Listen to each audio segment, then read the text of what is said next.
Hey guys, welcome to my channel, Trash with a capital T. Today we're going to do kind of a get to know you video for the channel, and I'm going to talk about my latest reading obsession. Alright, see you guys after the intro.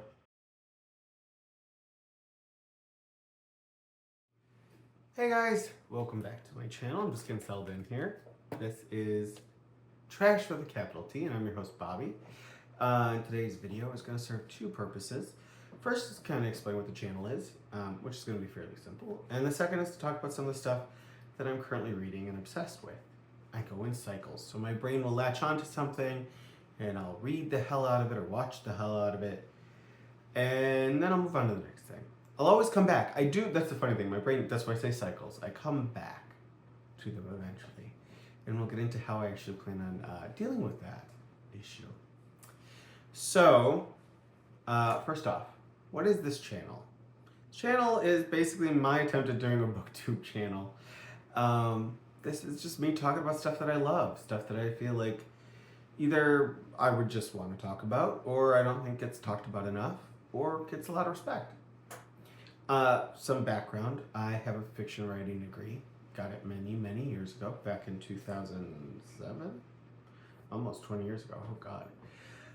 And I was exposed to a lot of the literary academic world.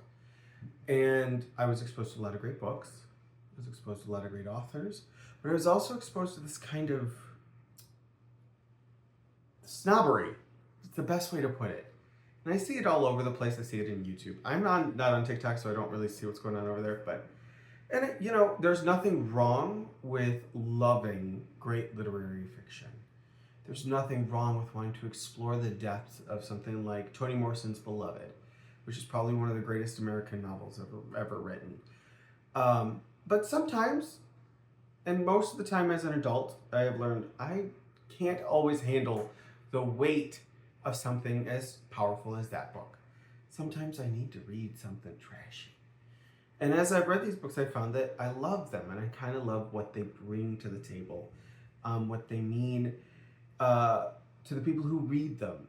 Because yeah, they're made to be disposable, but for me, people attach to them, they create importance to them, and to me, that's important. And I do the same. I latch onto this stuff, and it gives me comfort. So that's one of the things I want to focus on. Am I just going to talk about books on this channel? No. I'm also going to talk about movies, video games, anime, manga, all that stuff. If you can't see behind me, like I'm a big Ranma half fan. I love that show. I've loved it since I was a teenager. So I have a wide range of interests. I'm going to cover them all. I've already actually released one video. It was for the Reading in Rumps readathon that Regina at Regina's Haunted Library did. I thought I'd jump in and try doing that. I read a Richard Lehman book. If you want to check that video out, just check with the channel. I don't know how to, I'm still learning all this stuff, so I can't say it's like linked into this or that. If I can figure it out, I will. But in the meantime, I have done that video. So today we're going to be talking about something a little different. Now that you have an idea, but not really, because I'm still forming what this channel is. So you have the same idea I do, which is we're just going to talk about stuff that I want to talk about because it's my channel. And I will listen. If you guys want to talk about something specific, if something catches your ear or your eye and you think, hey, this would be cool to talk about, leave it down in the comments. I'm up for suggestions because this is a learning experience for me. So, I've shot this video 3 times and it has always gone exceptionally long. We're talking like an hour. I want to avoid that this time. So today, we are going to be talking about my current reading obsession. And this is not one that I'm just finding. I've actually gone through this cycle a couple times. Currently, I am obsessed with category or series romance, or as most people know it, the big granddaddy of it all is Harlequin. But you're going to see at least silhouette in some of the books I'm going to talk about that I've been reading. There were other brands that are no longer around, but Harlequin is the one that is synonymous with series romance. And I dove into these books. I needed some fun, light reading, and these books fit the bill. They're short, generally all under 300 pages. Maybe some of the lines go a little over, but they're meant to be read quickly. They are tightly written romances. You kind of have an idea going into these books based on what series they belong to, what you're getting. So you are getting a romance that you really want, that you're gonna comfort read. And I appreciate that. I like going into something, having an idea of what I'm gonna get. There are books like thrillers, mysteries, horror. I love those books where I like the surprise. With these, I'm happy to kind of have an idea of what kind of relationship I'm gonna get. And romance, just for those who are not sure what makes a romance novel. A romance novel is a novel where the main driving dramatic force of the novel is the relationship between the two main characters, and the ending is pretty much always a happily ever after or happily for now. If you don't have those elements, it doesn't really become a romance novel. There can be spice, there can be sex scenes, there can be clean romances that have no sex scenes. There can be romances that have a focus on faith-based subject matter, such as the love-inspired line, which is Harlequin's inspirational or Christian romance line. They have two lines within that one. It's the main line, love-inspired, and then love-inspired suspense. And they have guidelines that meet those. They have like Harlequin heartwarming if you want clean.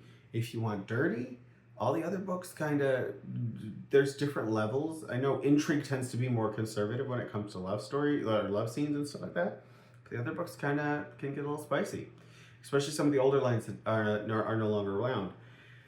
I'm going to show you what I've been reading, kind of what I've hauled in this particular cycle, because I tend to overbuy. Not to an insane degree. I am getting way better at controlling that and kind of being realistic in what I can and cannot read. So some of the books I'm going to show you are the ones that I have currently read. We're starting with those. And then I might show you a few other things, a few other lines, and talk about these a little more. But let's start with the book that started this all. I actually read this book 2 years ago, 2 or 3 years ago. When did this come out? I read it right when it came out. I'm holding the book. I'll show you guys it in 1 second. This is 2023. Yeah, about 2 years ago. Okay, so Harlequin has always interested me, but it didn't meet the kind of needs that I had as a romance reader. I tend to gravitate towards M romances as a gay man. So Harlequin historically mostly featured straight couples.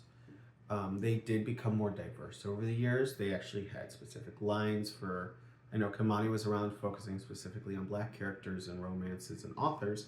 That line has been kind of merged into Harlequin, and now they just kind of use Harlequin as the, everybody's here, we're aiming for inclusivity. But they never really touched on, under the Harlequin banner, LGBTQ plus romances. They did actually, Harlequin has other imprints. Karina Adores was the one that specifically dealt with LGBTQ plus romances. And I had checked out their site just to look at some stuff and then gone on my way. I didn't buy anything. But then I got an ad on my Facebook from Harlequin, because you know how that works. And the first book that was in that ad was this book here. Nice and close to the camera. The Best Man's Prop by Sarah Tiano. I am sorry if I mispronounced your name. Love this book. Thought it was wonderful. And it is an MM romance published under the Harlequin banner. That is important. This isn't even the first one that they had published. This is just the first one I saw. And I was so giddy. I think I teared up a little. I was excited because I never thought I'd see the day where I would see a Harlequin book with 2 male leads. Now, they publish LGBTQ plus romances pretty regularly under a variety of their lines. The medical line has a ton. I have one in that I'm going to show you later that I haven't read yet. And if you go to their Harlequin rights page, which if you're curious about any of the lines and what kind of content's in there, that page, if you're not planning on writing for Harlequin, gives you a clean idea of what each series has. When I say series, I mean this. And if you want a better explanation of this, there's a great YouTuber out there called Bookish Knitter. I watch her all the time. She loves category series romance, and she will give you the whole background. I have tried to do that in past videos, and the videos have gone long, so we're going to avoid that this time. So if you are talking about the series, you're talking about what's up here, where it says special edition. So Harley Quinn has a series called Special Edition. These tend to be longer. This one's just under 300 pages. It's 281 pages. These tend to be more experienced authors. The editors are pulling from the people who've already written for them. Usually, most Harley Quinn series, what's interesting about them is they do not require an agent to submit. So you get a lot of first-time writers getting professionally published through Harley Quinn. And a lot of famous writers have started there. Obviously, romance writers like Nora Roberts, she started with, I think it was Harley Quinn. It's either Harley Quinn or Harley Quinn, Silhouette. The other big one was Love Swept, which I have not read any of those. But a lot of famous art, Tess Gerritsen, who wrote the Rizzoli and Isle series, who's continuing to write amazing books to this day. She started in series romance. She started, I want to say, with Harley Quinn. I know Heather Graham, who does horror/supernatural romance. She started with Silhouette under their Shadows line, which you will see one of those books in a little bit. So this is a good breeding ground for authors, specifically female authors, who might not get a foot in the door otherwise. Harley Quinn was that place that would take their book in, and you're still getting professional editors going over these books. I had a teacher in college, Patricia Rosemore is her pen name. She's a great professor, who kind of broke down how the process works with Harley Quinn. They do not rush these books out. They are releasing tons of books every year, sometimes a month. I think one line has 6 books alone. So they're pushing out a ton of books every year, but editors still do go over these books like they would with anything else. Are these authors getting like tons of time to like develop these books? Probably not as much as like, say, if you're going with, you know, a big literary release. However, these are still professionally published books. And they are treated as such. These authors sell millions of copies. These books are bestsellers. So keep that in mind as we're talking about these. I'm going to have honest notes. I'm going to review these books honestly. I'm not just going to sit here and glow about them, because some of the books have problems. Some of the books I quite enjoyed, and they still have problems. That doesn't mean it's a bad book. We will be covering one that the more I think about this book and the more I've talked about it, the more I didn't like it, which is kind of sad because it's in a line that I really was interested in, but I'm still going to check out the rest of the line. But this all started with, I was getting the itch to read some Catagory Romance, so I went to eBay, which if you are looking for these books and you're not sure where to start, go to eBay. Any used bookstore, you'll be tripping over these books. They're everywhere. And just check the covers, check the descriptions. But I went on eBay and I saw this, which was a Silhouette Desire book called Dark Intentions by Carol Buck. I bought this book without reading the back, no idea what it was about. I saw the title, Dark Intentions. The cover was nice and cheesy. I was like, okay, you know what? Let's read it. It's under 200 pages. This one is 186 pages. This came out in 1994. Got it, read it probably in 2 days. I read slow. I don't have a ton of time to sit down and read, so I usually only read for like an hour a night. Read it in about 2 days. Absolutely loved it. Is it cheesy? Yeah, it's a romance novel set from the 90s. It's a little cheesy. But the general plot is you have Royce Williams, rich man. You'll see a lot of rich people in these books. Money makes these stories easier because then you don't have to worry about paying the bills. You can do whatever, take helicopter rides, whatever. But Royce Williams, rich young man, kind of lost in life, gets in a car accident, loses his vision. There is a woman who is brought in named Julia, who is there to help him to learn to live as a blind man. She also has a secret, and it's a secret we know pretty early on, and that Royce had actually saved her life when she was 16. She was a teenage prostitute, and she was nearly beaten to death by her boyfriend/pimp, and Royce stepped in and saved her life. And after he saved her, she was able to get her life together, pull herself out of a life of prostitution, and she was taken by a great foster family and everything. So she wants to repay him for saving her. So she wants to help him. And it's a surprisingly sweet romance. Royce is not a... You can run into some asshole main characters in these books. The next book I'm going to talk about has that problem. Royce can be guarded because he doesn't want people to pity him because he's blind. But he's generally a nice guy, and they, bump heads. It's the general romance issues. but it's enjoyable. I enjoyed the heck out of it. I honestly, I finished the book, I was like, damn, that was good. And it's a tight romance. It really focuses just on these two characters. There's a few little outside characters, but there's not a lot of subplots. There is a very fun coded gay character who pops up in a scene or two.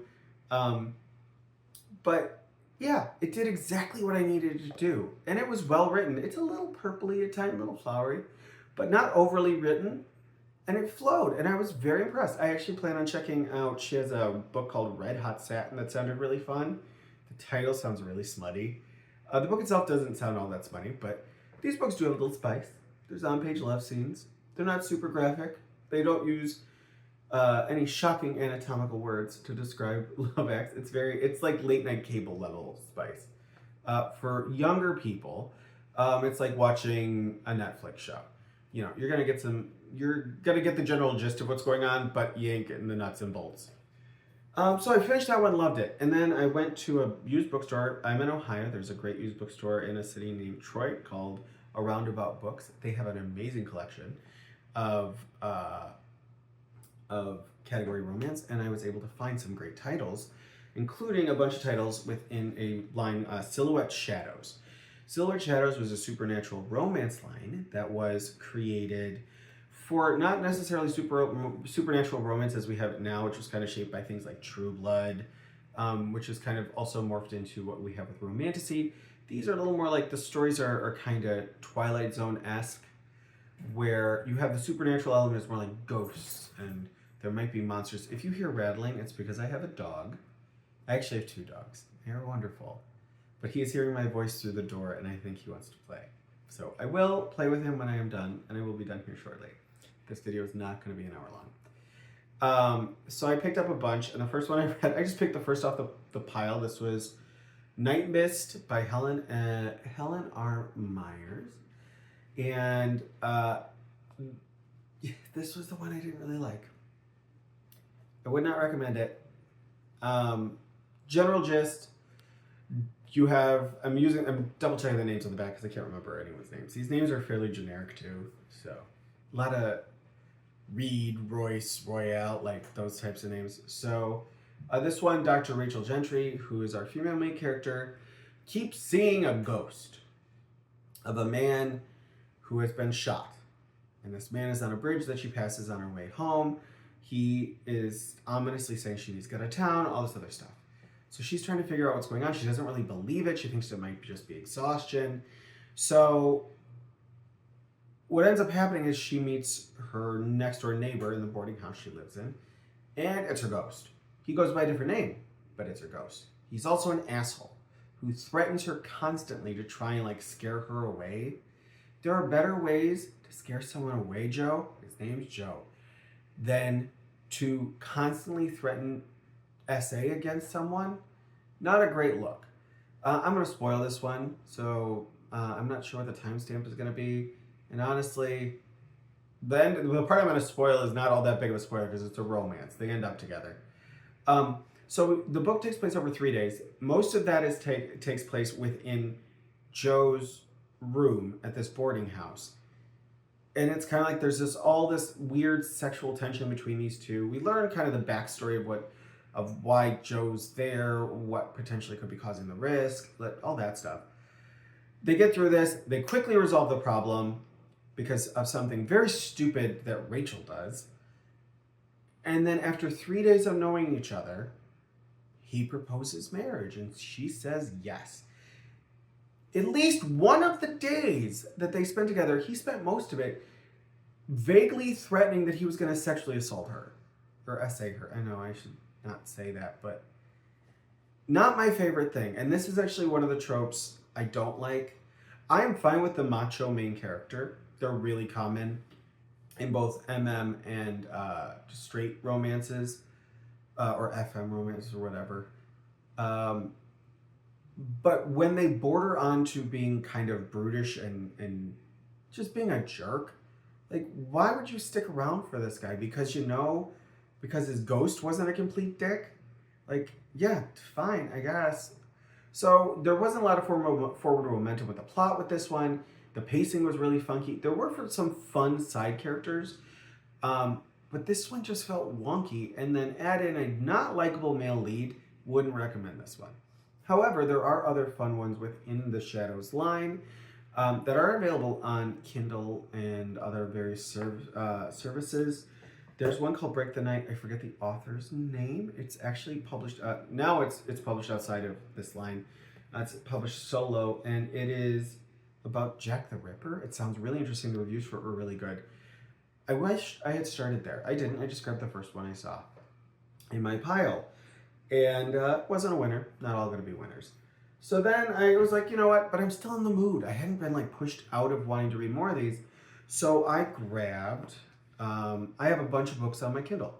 Most of these are available on Kindle digitally. Actually, some of the lines are only available digitally unless you order from the website or Amazon, and then they're large print, which is fine. I did physically order some of them because I just wanted to have the physical book.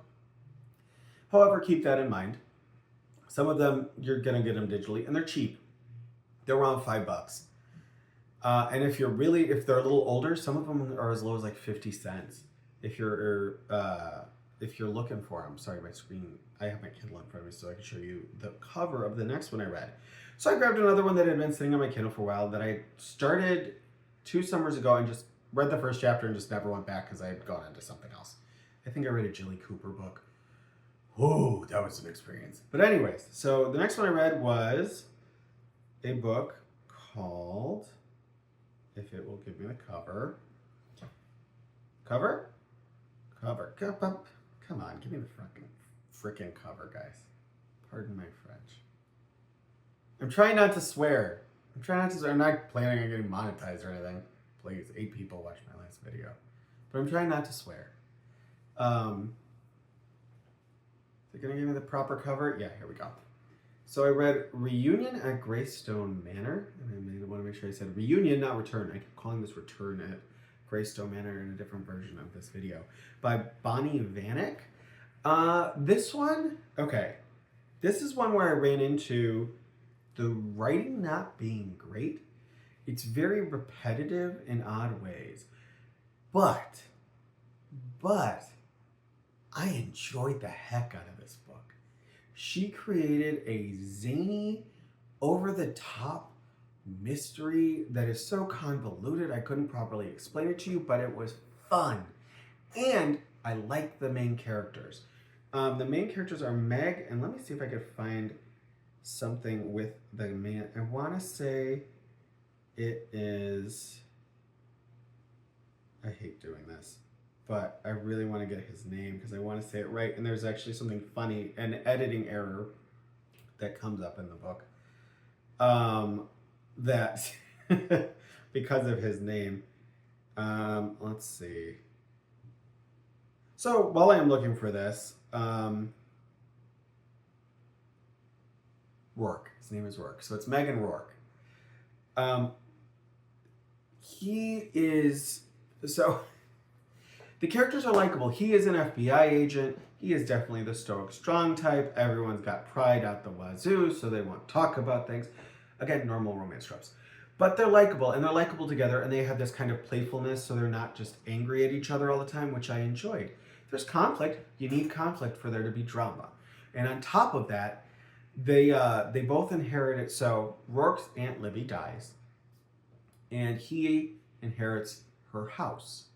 But Aunt Livy, being the little crazy person that she is, has Meg inherit all of the furniture and all of the goods within the house. This is the Greystone Manor.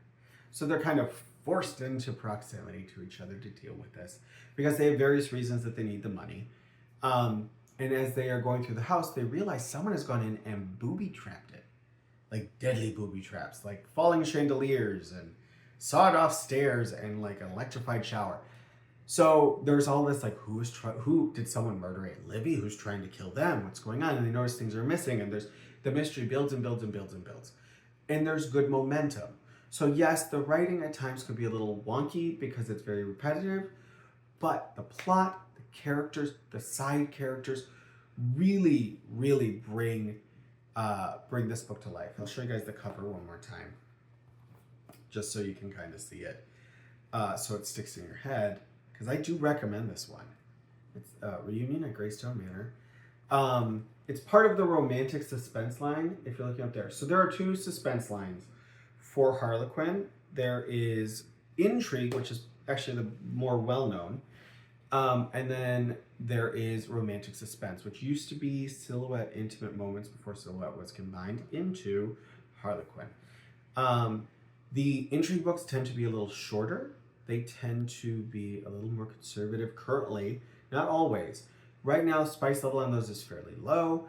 The romance is a focus, but like I think I read a Conrad County book 2 years ago where the romance really didn't come into play until the end of the book. That one is definitely more like the suspense thriller part is a little more forward. Romantic suspense, these books are longer, 70,000 to 75,000 words. They can be steamier. And you really are getting this more fleshed out romance as well as town. And that is actually one of the reasons I liked Reunion at Greystone Manor so much, is because it did feel more alive than something like this, which, no. It's 2 people who barely like each other in a room, occasionally boning. It wasn't very good. But, you know, you do run into some gems. I'm actually currently reading a different book in a different Harlequin line, the Montana Mavericks line. And this one I picked up because I was sick of reading about straight people and I wanted a good MM. And like I said, they have been releasing more more Sapphic, Achillean. They've been releasing more LGBTQ plus titles under different banners. And I thought, cool, I'll check it out. If you want more Medical definitely has a ton. If you want more, and it also has some Sapphic. But I've noticed the Sapphic popping up more in the historicals. And those look fun. I might actually check one of those out. But they're all over the place. So if that is something that interests you, if you do some digging, go to their website. They have an LGBTQ plus button, like filter on there, and you can find what you're looking for. And they have some stuff that's outside of their normal lines. I'm rambling. Anyways, so I'm currently reading Montana Mavericks, A Maverick Worth Waiting For by Laurel Greer. I'm loving this one. I'm not that far. I'm like 25% in. I haven't had a lot of time to sit down and read it, but it is gay cowboys. Never thought I'd read a gay cowboy book. But I am, and I'm enjoying the hell out of it. The writing is really good. The characters are fun. It feels like a tighter romance. When I say tighter, I mean you are not getting a lot of side plots. The characters are not doing a lot of going off and doing their own thing. It's really like we are focused on them meeting each other, getting to know each other, and falling in love with each other. With something like Reunion at Greystone, that one, there's a bunch of little side plots and characters. They're going off to visit, their best friends, and they're talking to people in town, and there's other stuff going on around the romance. These tend to be more like, we're locked into the romance. We're taking that journey. I don't know spice level with this one. Haven't ran into anything. They don't actually have a guide for this series, which is telling me this is probably like a special series or a limited series or reprints. I don't think this is a reprint. I think this is new. But yeah, I'll show you that one again. Montana Mavericks. This one you can get in print. Now here's a fun thing. These books are generally released in stores like Walmart. They have the big displays. Now I don't know if these stores are not displaying the MM titles if they don't want to. Not sure. But there's a good chance that some Walmart in Omaha, Nebraska put this book up on the shelves next to the other ones, or put up this one. I'm just going to frame myself with the gaze. Yeah, these books probably showed up in a bookshelf somewhere in Omaha, Nebraska and surprised someone's grandma. Yeah, and I'm enjoying them. I'm still enjoying them. I plan on actually checking out a few more. So what I do, what I'm trying to do is when I go through these cycles, my brain goes into like buy a bunch. So you have a bunch to read. But then I get through them and I finish it and I'm sitting there and I'm like, I have all these books I don't want to read right now. And I'll end up selling them. None of them get thrown out. They get sold. They go to half price books or wherever. So what I'm trying to do is this. I have to lean off camera to do this. So I'm trying to create boxes for when oops, sorry for the rumble. This one pink and rosy for romance.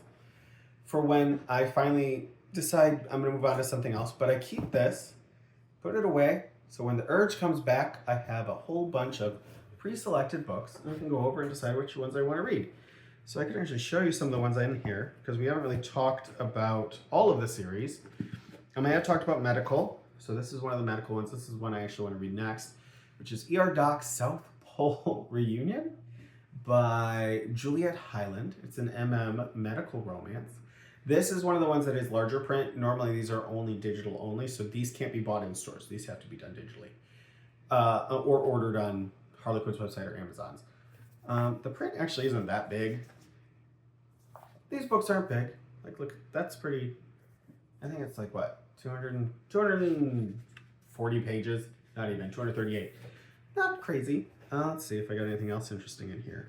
I have the current ones that are running. This is what I was talking about. This is an intrigue book. Now, these are the new covers. The other ones, the branding has kind of changed, and actually the book style has kind of changed. These are a little wider, a little bigger. They're not full trades, but they're not the old, they're not like this. If I take this, you know, they're just a little bigger. So this is actually an intrigue book that was released, Dangerous Recall by Tyler and Snell. This actually got an audiobook. They actually put some weight behind this one. So you can see, pretty slim.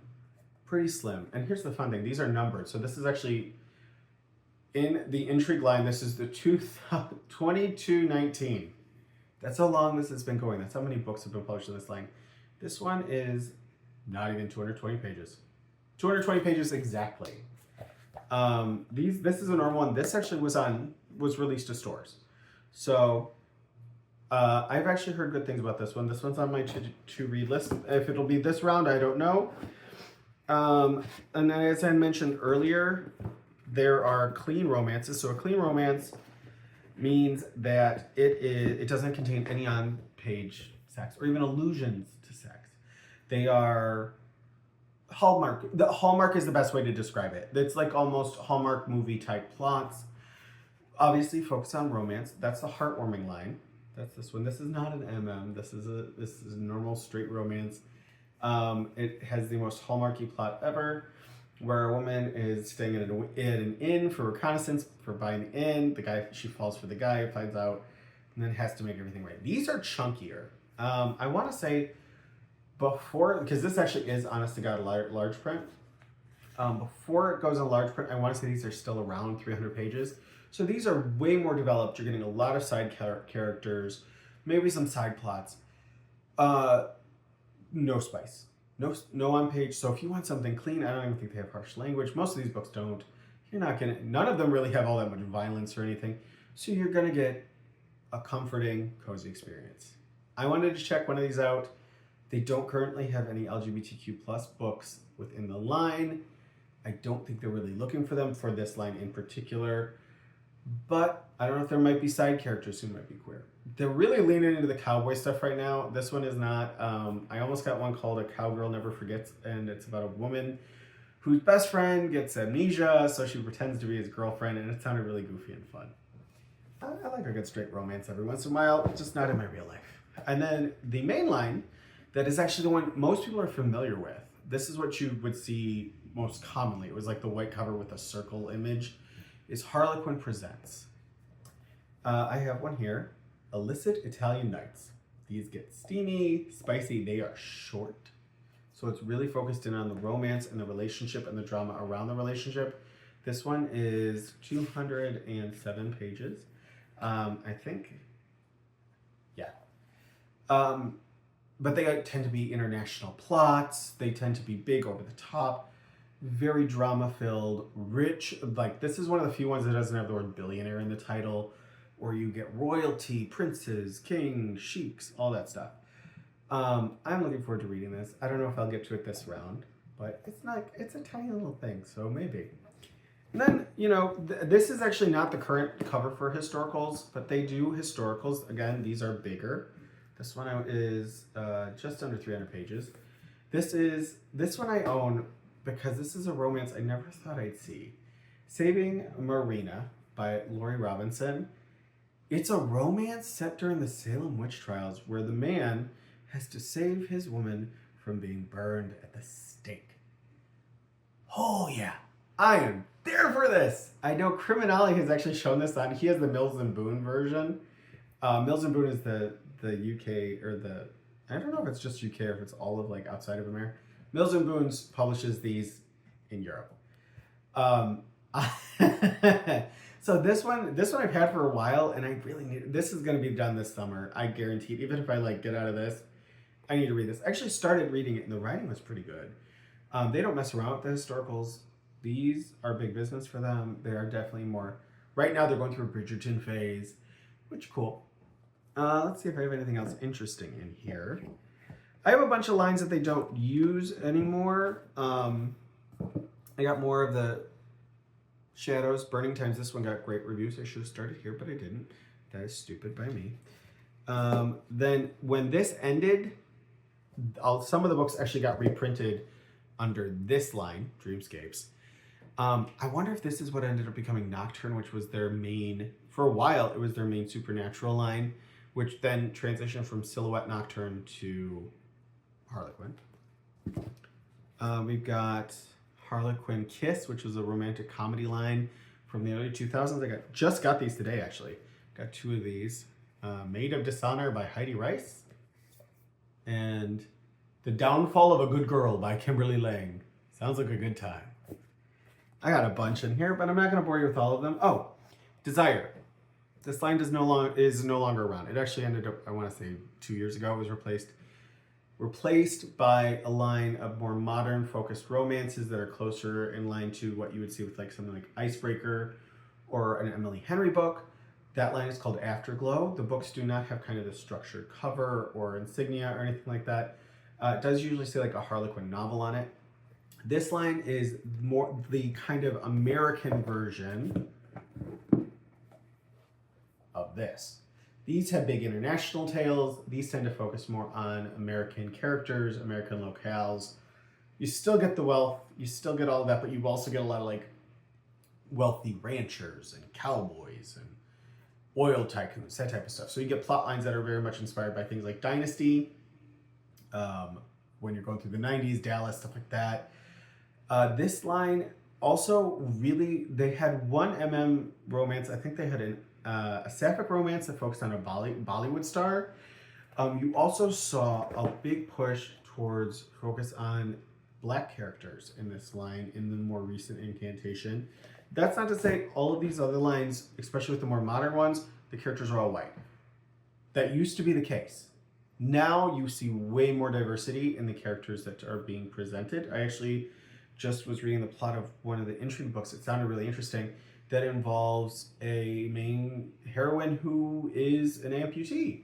And she's also, I want to say, a detective or something. Like, they're really trying to broaden their focus.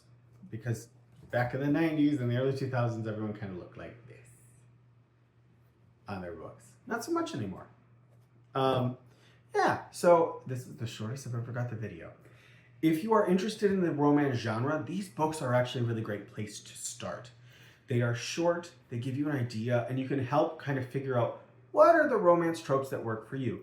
Romance is a very trope-heavy genre, and it is one that they use to help you, the reader, figure out what is going to be the best experience for you, the reader. So yeah, check them out. I mean, they're cheap. You can go to Walmart and pick these up. I don't know. I don't think Target has these. For sure, Walmart, Amazon. Go to their website. They have a lot of resources on there. They have subscription services. Wouldn't say jump right into a subscription service, but they do actually do something called a Harlequin box, which is basically a starter set that includes a bunch of their current lines as well as some of the love-inspired lines, because those are pretty popular. You know, nothing against having some good, wholesome Christian fun. Not my cup of tea, but if it is, you got options. Cool. Okay, so that is kind of where I'm at with the wonderful world of category or series romance.